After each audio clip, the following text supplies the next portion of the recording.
I hate being awake at this hour of the day. It's like 10:20 in the morning and I just want to go back to bed for another 6.5 months.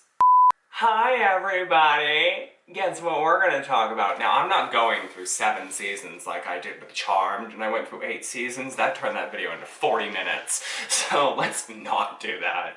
But I don't think I've ever opened this box. Have I opened this box? Oh my god, I have never opened this box. I bought this off of Amazon and I've never opened this. Ever. Wow, Adam, way to waste your money. So, as you all know, there are 7 seasons of Buffy. Now, why am I doing TV review shows on a witchcraft channel? Like, what is the purpose of that? The purpose is because I want to talk about, and I think you guys want me to talk about, I don't know, maybe I'm wrong, the concept of modern day witchcraft and modern day television shows. Now, Buffy the Vampire Slayer came out in, what was it, 96? 96? Wait, where's season 1? 96, 7, 8, 9, 2000, no. It would have had to come out in 2001, 2, 3. So, 97, 8, 9, yeah, 2001, 2, 3. Okay, so it came out in 97. Well, 96 going into 97. But the point is that, I hated season 1. The point is that I want to talk about how shows like Buffy, how shows like Charmed, fit into witchcraft today. And the short answer that makes this video 30 seconds long is they don't. They don't. They do nothing but possibly inspire you to be witchy. They don't inspire spells because none of their spells work. Now, I will quickly go over each of the seasons, so spoiler alert if you've never seen Buffy the Vampire Slayer. So each season gets like 30 seconds, okay? Because this ain't gonna be no 40-minute thing. In season 1, we meet Buffy, we meet all of her friends, we meet Angel, we meet Cordelia, we meet everybody, right? Giles, we slay vampires, we kill the Master, so on and so forth. The thing that really fascinates me about the early seasons of Buffy, right up to season 3, is the research. There's an emphasis in the early seasons on research. They research their foes. They look through old texts that Giles just keeps in a library, in a public school library, right? And, he just keeps these books on demons, witchcraft, and all of this other stuff there. And I think that's where Willow kind of really gets some interest in the occult and the craft. In season 2, the big bad is Angel and Spike and, you know, all of that stuff. And there's, again, this emphasis on witchcraft. And, season 2 and season 3 is definitely where Willow starts delving into the craft and kind of figuring out, you know, like, how does this all work and, like, what can I do? Now, it's very fantastical, obviously. It's very fantastical in the way that it's portrayed. It's not real. The spells aren't real. You're not going to conjure fire on your bed. Okay, it doesn't work that way. If you're thinking that, oh, Buffy magic is real, then you need to get off of my channel because I'm sick of you already. And I think Cindy the Vegan would love to have you on her non-witchcraft related channel because she's not a real witch. Season 4... Wait, we haven't even got to season 3. Let's calm down. Season 3, we definitely see more of Willow getting kind of experimenting into her powers. We meet Faith. We also meet, I think it was season 2 where we met a Black Slayer. Yeah, I'm 97% sure it was season 2 where we met a Black Slayer. And, because Buffy gets expelled. And what I'm finding interesting is that they want to reboot Buffy. and they want to reboot Buffy in a way where the Slayer herself is black, which is fine, but I really hope that they leave the SJW sensitivity, everybody's got to be gay, everybody's got to be transgendered, everybody's got to be not white kind of thing out of it, because I feel when they shove that type of thing down people's throats, it really turns people off of television shows. Look at Charm 2.0. Sabrina is pushing the limit a bit.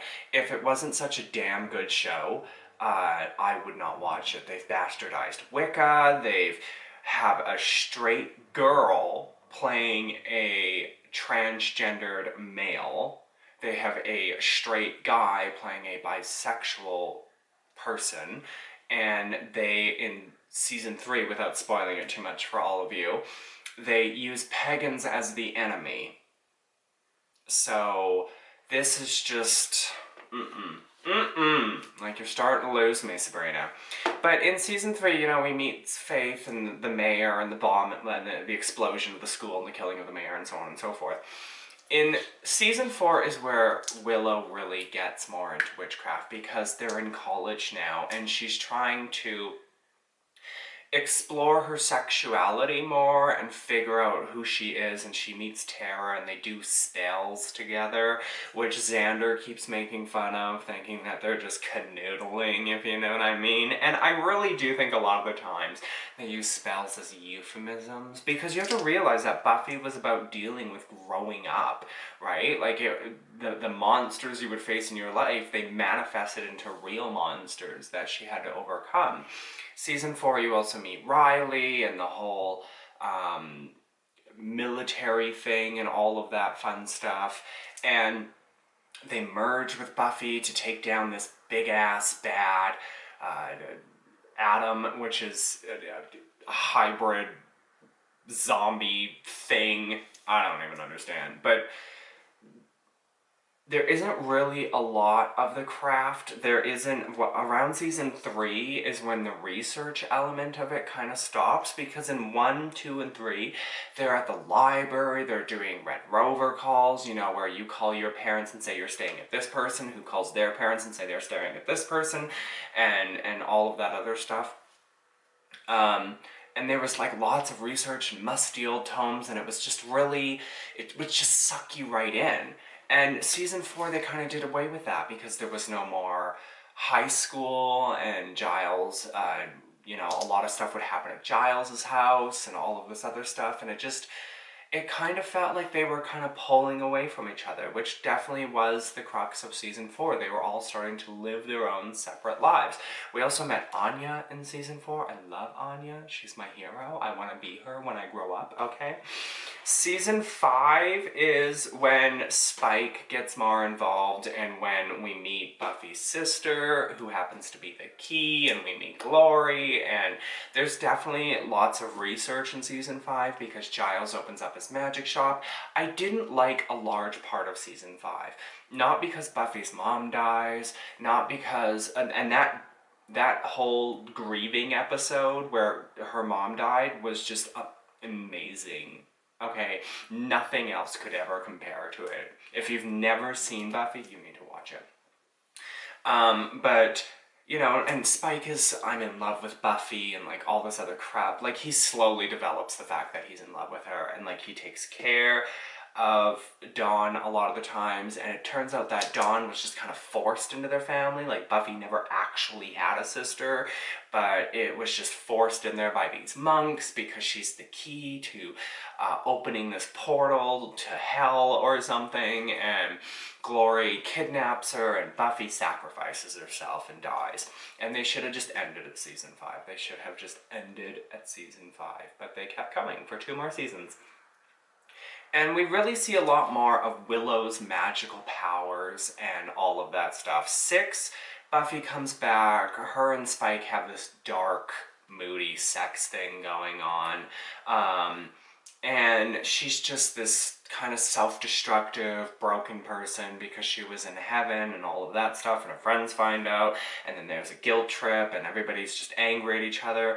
And then 7 is where the first comes back. We first met the first in season 3, but it definitely comes back in season 7. Mostly because Buffy has died too many times and come back. And technically, when one Slayer dies, another is to be awoken.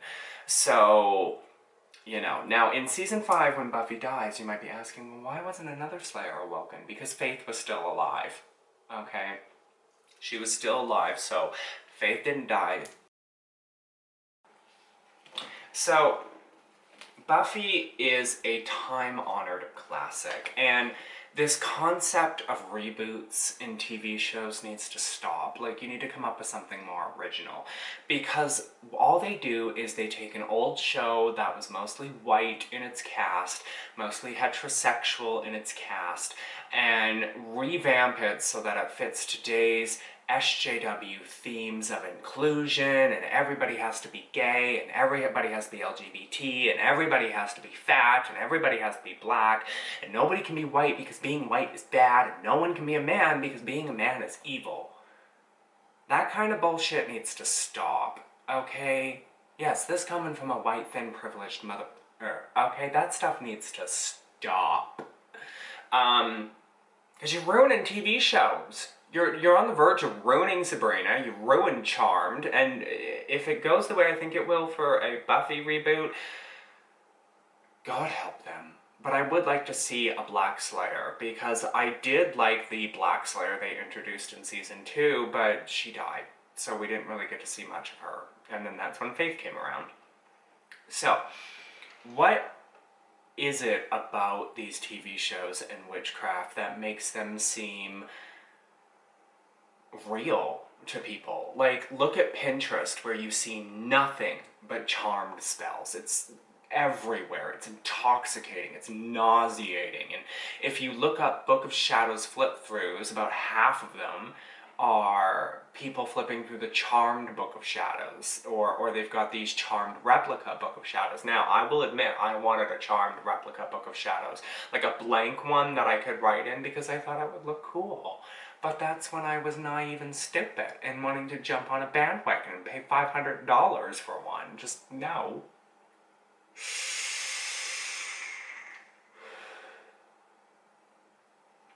So, it's important to realize that these are fantasy TV shows and that they're spells and Willow going crazy and absorbing magic through books and becoming essentially almost the queen of hell and all this other stuff.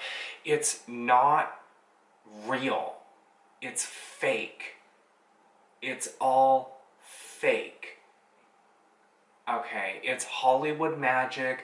It doesn't borderline on the idea of being real. I mean, let's look at Sabrina, is it Sabrina the Teenage Witch? Or is it just Sabrina? I don't know. But the new Sabrina on Netflix, it's very, witches worship Satan. No, we don't. It's very, Wicca stands for this. No, it doesn't. It's very, pagans are evil people. No, they're not. And it just completely fantasizes and bastardizes a lot of concepts within the craft itself. It takes something that was real and turns it into a fantasy element for entertainment.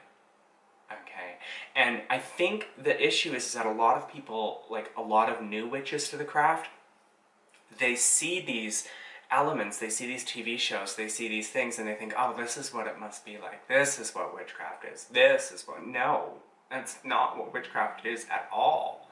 That's just Hollywood's take to make an entertaining show in the modern era. Okay, that is not witchcraft at all. Pick up a book, read a blog post, watch a YouTube video. Like, that's not what witchcraft is at all. If you want witchcraft, go watch the Witch of Seacliff. Okay, that's witchcraft. Watch my channel, that's witchcraft. Watch Raven Ways, that's witchcraft. Watch Amber Honeyraven, she talks more than she shows, but that's witchcraft. Watch Lunar Wisdom, that she talks more about witchcraft. If you want an insight into what witchcraft is, I mean, even watch Tequila's videos that are still up. That's witchcraft. The stuff in Buffy, the stuff in Charmed, the stuff in Sabrina, Supernatural, Vampire Diaries, The Magicians, all of the shows that I like to watch, that's not witchcraft, that's fantasy. We're not saving the world, we're not fighting demons, we're not growing up and facing our inner demons and all of that fun stuff. We are sitting here casting spells to get the things that we need, the things that we want. We're working with entities that are much older than us.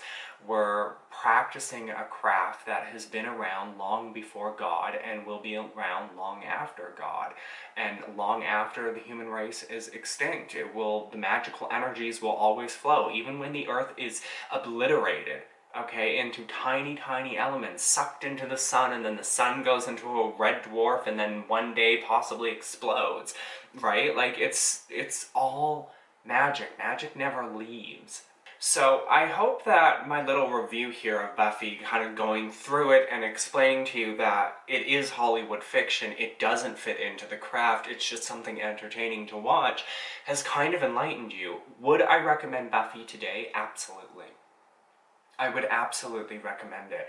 There are some episodes that are cringy, there are some parts of the show that don't stand up too well in today's modern times. I mean, if you're one of those sensitive, I get triggered by everything kind of people, Buffy's probably not for you, but for the vast majority of us, I mean, most of the people that watch me are between the age of 35 and 50, so it is definitely something that I would recommend that you sit down and you know, take a month and binge it.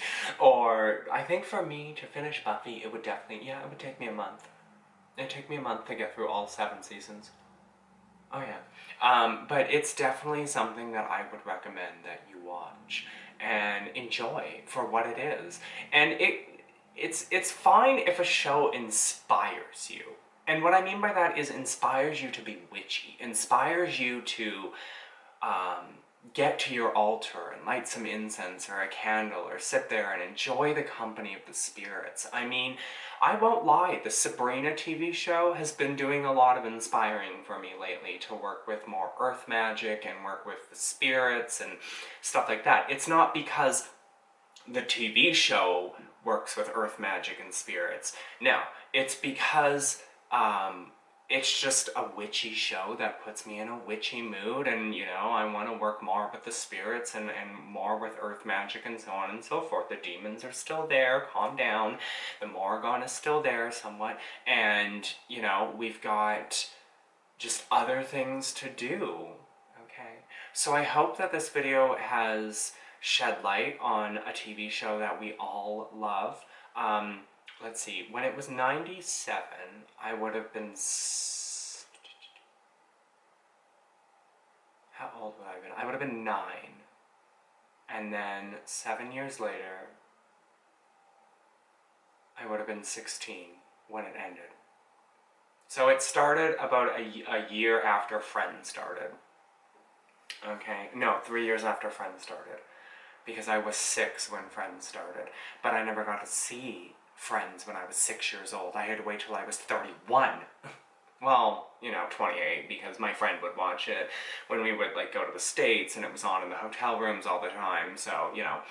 But shows like this really illuminate me to what's out there. Makes me want to research, makes me, especially the research parts in Buffy, that just inspires me to go want to research a topic in witchcraft as in-depth as they researched a demon that they were supposed to kill, you know? So, like, it's fine if stuff like that inspires you, but if you're thinking, oh, I'm watching Charmed today, and they did this, like, stop time or go back in time spell, or this spell where I can just hold a book and I learn everything about that book, I want to do a spell like that. No spell exists. That's Hollywood fiction, okay? You're not going to cast a spell, pick up a book, and instantly know everything in the book. Like, it doesn't work that way. Read the damn book. So yeah, let me know your thoughts down in the comments below.